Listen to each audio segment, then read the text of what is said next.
let's see the product of vectors. So when we talk about product of vectors, they can't be multiplied in a normal way like scalars are done.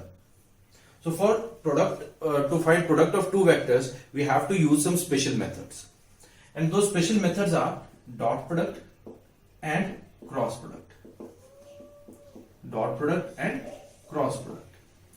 Say if I have two vectors like this is A vector, or say this is my A vector and this is B vector, and angle between these two vectors is theta, where mod A is magnitude of A vector and mod B is magnitude of B vector.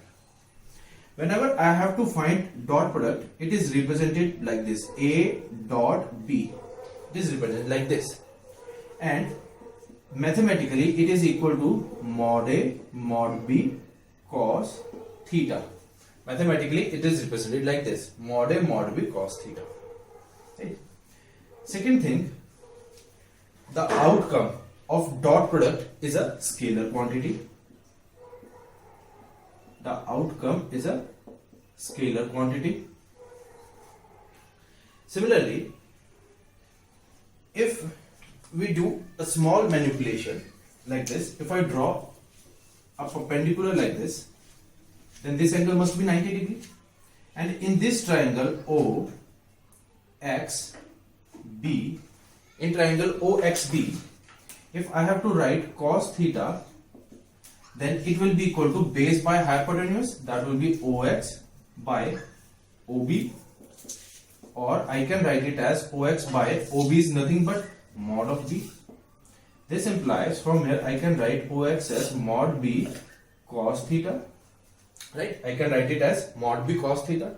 Now in this formula, if I see this thing mod B cos theta, right, then I can replace this thing in the formula as mod B cos theta is equal to A vector dot B vector divided by, I'll take it in the denominator as A vector dot B vector divided by mod A vector.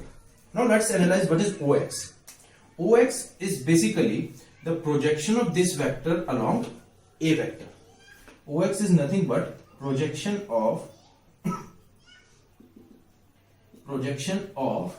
B vector along A vector, right? This is OX. Now geometrical meaning of a dot product is nothing but this thing, that projection of this B vector on A vector is nothing but A dot B divided by mod A. Now when we talk about cross product is represented as A vector cross of B vector, and mathematically it is equal to mod A mod B sin theta.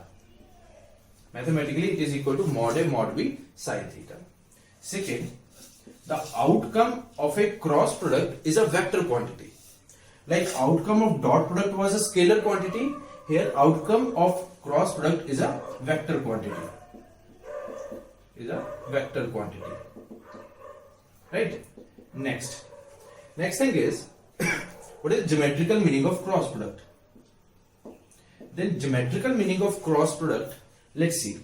Say I have this A vector and I have this B vector like this, and angle between them is theta, and mod A is magnitude of this A vector and mod B is magnitude of this vector. Then geometrically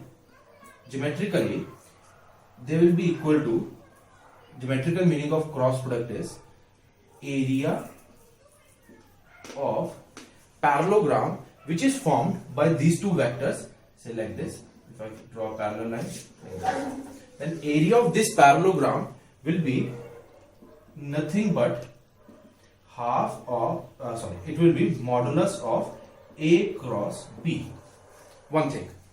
This is one thing, that area of parallelogram is modulus of A cross B. Another thing is, if I have to find area of this triangle like this, if I have to find area of this triangle, then area of triangle will be equal to half of mod of A cross B. That is the geometrical meaning of cross product. Geometrical meaning of cross product is that it represents magnitude of A cross B represents area of parallelogram, and half of the magnitude of A cross B represents area of triangle. Right? That is the geometrical meaning of cross product.